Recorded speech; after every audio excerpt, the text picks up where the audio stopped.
Hola a todos y bienvenidos a esta nueva clase complementaria de Macro 3.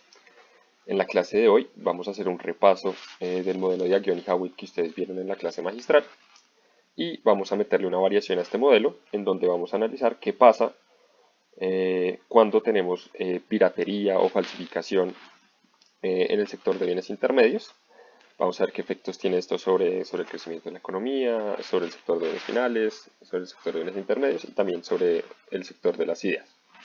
Entonces, empecemos. Listo, entonces, el modelo de Johnny Howitt, tal como el modelo de Romer, lo que hacen es modelar el proceso de innovación en la economía, que, como sabemos, es la fuente del motor de crecimiento en estos modelos.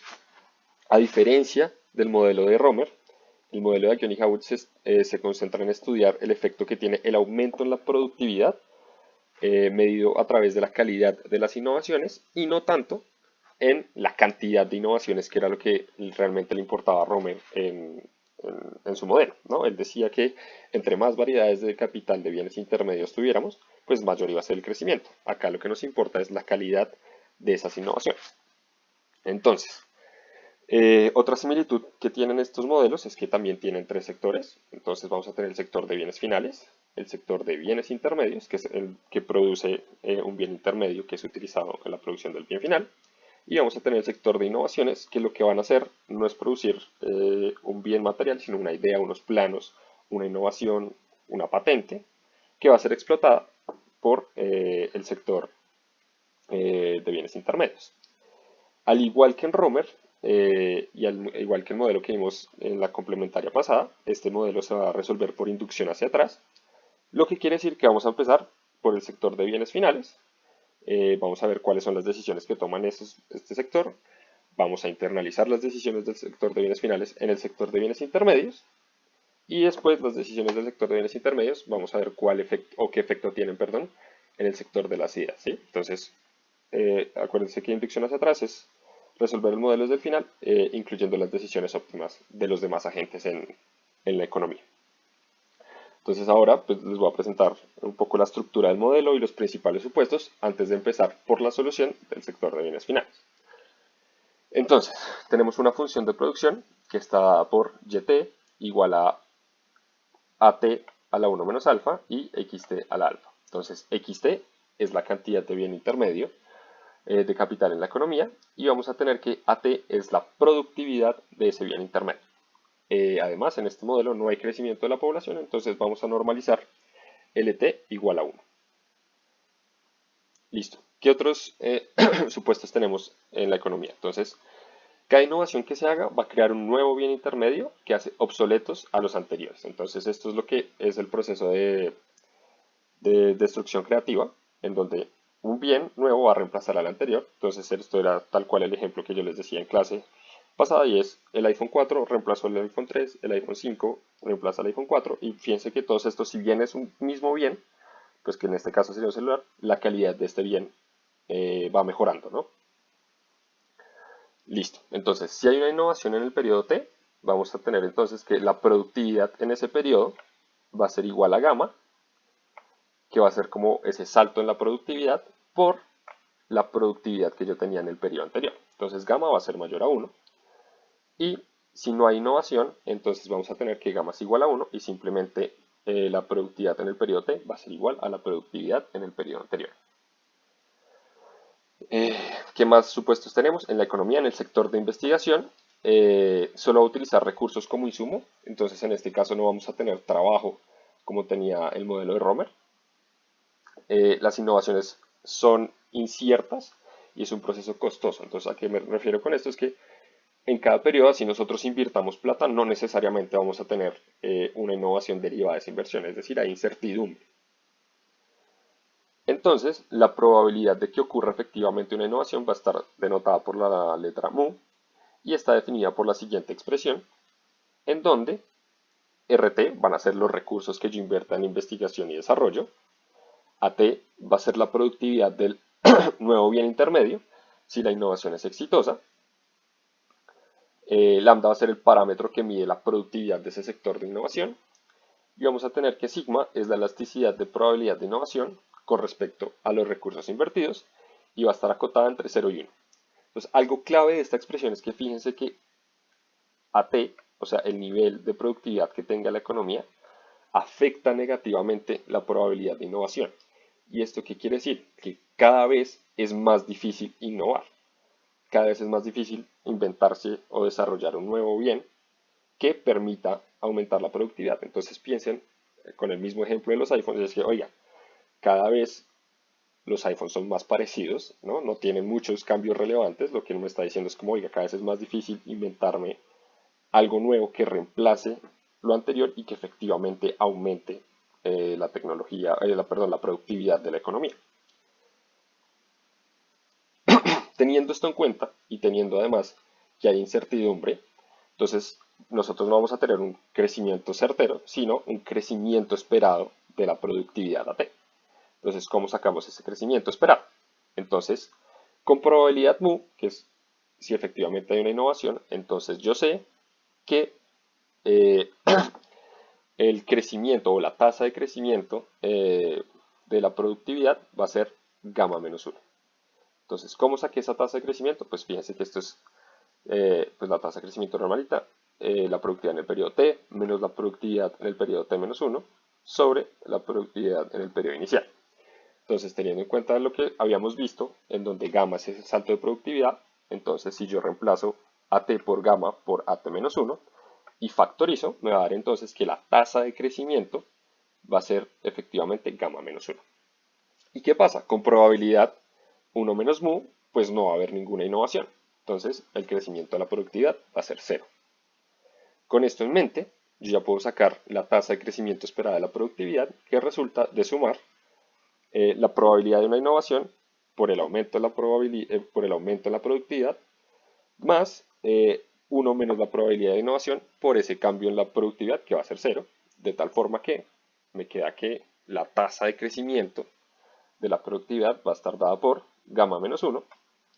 Recordemos que este es la tasa de crecimiento de la productividad por la probabilidad de que ocurra una innovación, que es mu. ¿Listo? En este segundo paso, lo único que hice fue reemplazar esa probabilidad de innovación por la expresión que vimos anteriormente. ¿Listo? Entonces acá tenemos la productividad, la elasticidad, los recursos y el nivel de tecnología. Listo. Ahora sí, ya que tenemos como la estructura principal del modelo, pasemos a solucionar el problema del sector de bienes finales, en donde, bajo el supuesto de competencia perfecta, las firmas de bienes finales maximizan sus beneficios que están dados por la siguiente expresión. Entonces, aquí en esta primera parte tenemos AT a la 1 menos alfa por XT a la alfa, que va a ser el producto, menos cuáles son los costos. Entonces, fíjense que acá tampoco estoy usando trabajo y los únicos costos que yo tengo es el precio del bien intermedio P de XT por la cantidad de bien intermedio que yo utilizo en la economía, que es este XT. Listo, y ya con esto voy a sacar las condiciones de primer orden y tengan en cuenta que las firmas de bienes finales solo pueden seleccionar la cantidad de bien intermedio que utilizan. Entonces derivamos los beneficios con respecto a XT y pues igualamos a 0. Entonces, esto como nos queda, la derivada es alfa por AT a la 1 menos alfa, XT a la alfa menos 1, menos el precio, y esto lo igualo a 0.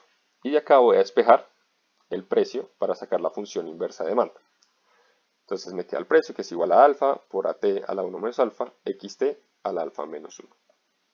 ¿Listo? Entonces ya tengo mi función inversa de demanda, tengo el precio de los bienes intermedios. Y ahí ya soluciono el problema. Y ahora vamos a solucionar el problema de las firmas en el sector de bienes intermedios.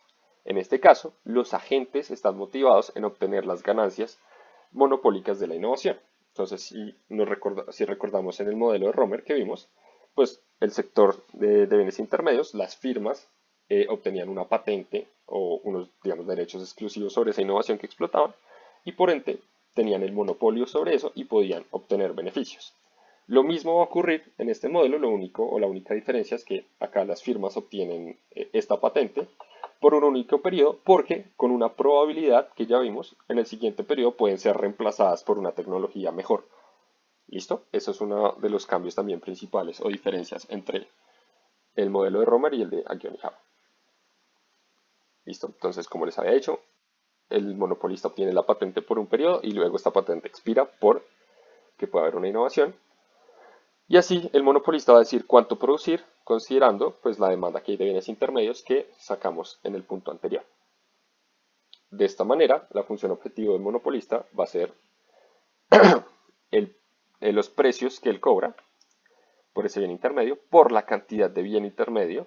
Entonces acá tenemos los ingresos totales menos la cantidad producida de bienes intermedios por el costo marginal, que el costo marginal en este caso pues es 1, que es el coeficiente que acompaña a esta expresión. ¿Listo? Entonces, lo que vamos a hacer ahora es vamos a reemplazar la función inversa de demanda que habíamos encontrado del sector de bienes finales. Y con esto nos queda entonces que los beneficios de los monopolistas están dados por esta expresión que es alfa por at a la 1 menos alfa, xt a la alfa, menos xt. Entonces, ¿qué va a hacer ahora? Pues derivar estos beneficios con respecto a xt para hallar la cantidad de bienes intermedios que se producen en la economía. Entonces mis condiciones de primer orden me quedan alfa cuadrado por at a la 1 menos alfa, xt a la alfa menos 1, menos 1. Entonces fíjense que esto en últimas es ingreso marginal menos costo marginal igual a 0. Entonces de acá voy a despejar la cantidad de bien intermedio y esto me queda entonces xt a la 1 menos alfa igual a alfa cuadrado por at a la 1 menos alfa. Elevo a la 1 sobre 1 menos alfa a ambos lados de la expresión y me queda entonces que los bienes intermedios son igual a alfa al cuadrado sobre 1 menos alfa por at. Entonces, ¿qué es importante de esta expresión? Fíjense que la cantidad de bien intermedio aumenta con la productividad. Entonces, esto tiene sentido porque pues el sector de bienes finales va a demandar más si cada bien que yo tengo es más productivo que el que yo usaba anteriormente. ¿Listo? Entonces, al obtener la cantidad producida de cada bien intermedio, vamos a encontrar el precio que cobran efectivamente los monopolistas al reemplazar en la función inversa de demanda. Entonces, acá tenía mi función inversa de demanda y voy a reemplazar el x que encontré en el punto anterior. ¿Listo? Entonces esto me queda alfa por at a la 1 menos alfa por alfa a la 2 sobre 1 menos alfa por at, todo esto elevado a la alfa menos 1. Entonces recuerden que esta expresión que está entre paréntesis era el xt. De esta manera, y reorganizando un poco los términos, me va a quedar, fíjense que este 1 menos alfa se me va a cancelar con este exponente para el alfa. Entonces me queda aquí el alfa cuadrado. El at me va a quedar elevado a la alfa menos 1, que de otra forma es at a la 1 menos alfa. Entonces este se me cancela con este. Y este alfa se me va a cancelar con un cuadrado de acá. Entonces en últimas me queda que el precio va a ser igual a 1 menos alfa. Y este precio es muy similar al que habíamos encontrado en el modelo de Romer. Y podemos obtener entonces el markup de los monopolistas, ¿no? O este beneficio que ellos pueden extraer, dado que no tienen que cobrar su precio marginal.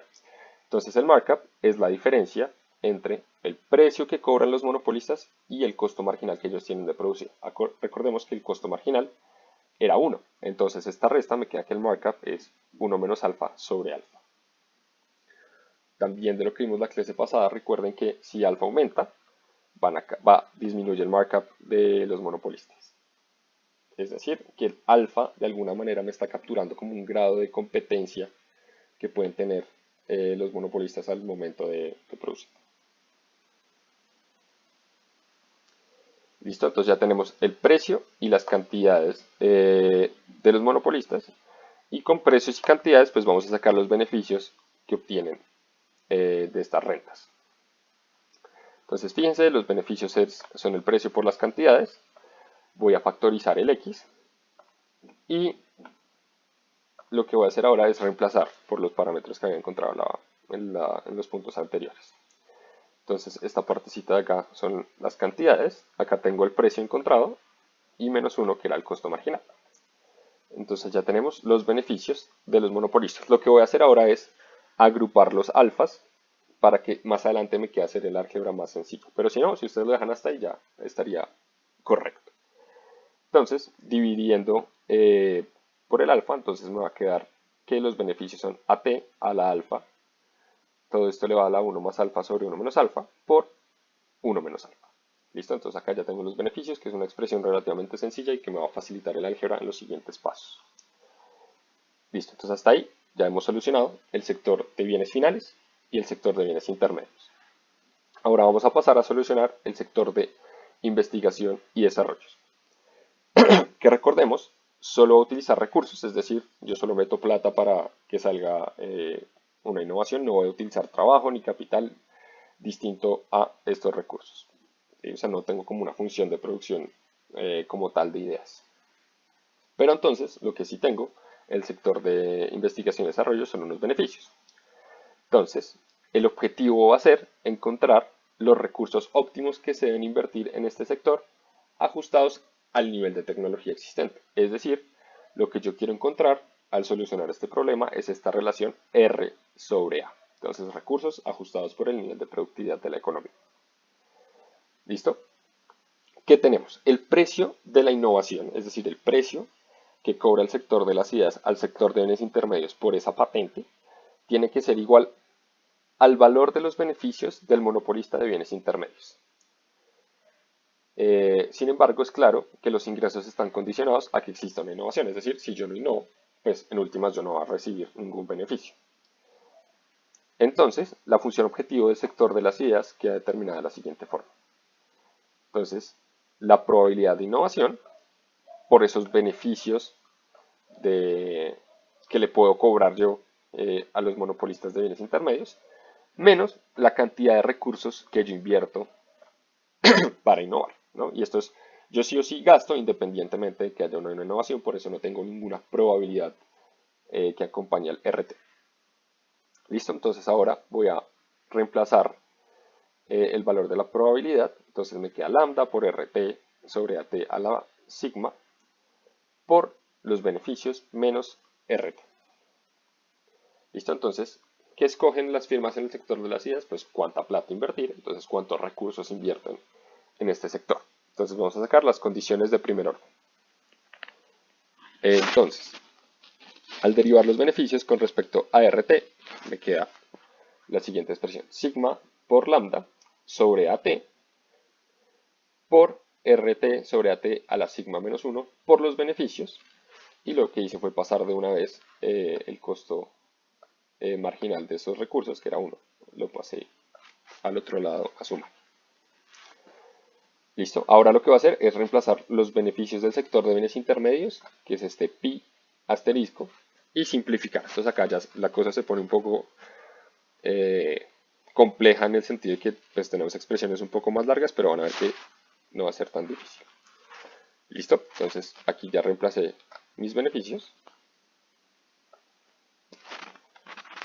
Y lo que voy a hacer ahora es despejar RT sobre AT, que era lo que yo decía, mi punto o mi factor de interés.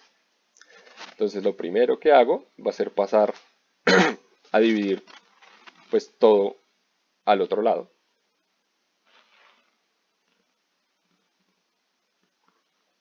Y voy a despejar RT sobre AT.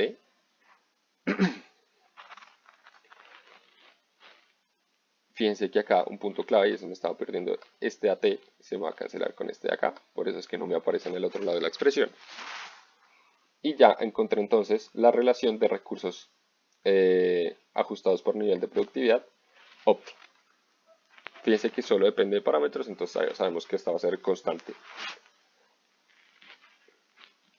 Y un poco de estática comparativa, entonces sabemos que la cantidad de recursos invertidos en innovación y desarrollo depende positivamente de la elasticidad de la probabilidad de éxito con respecto a RT, que es sigma, y depende positivamente también del parámetro de productividad del sector de innovación, que sería lambda.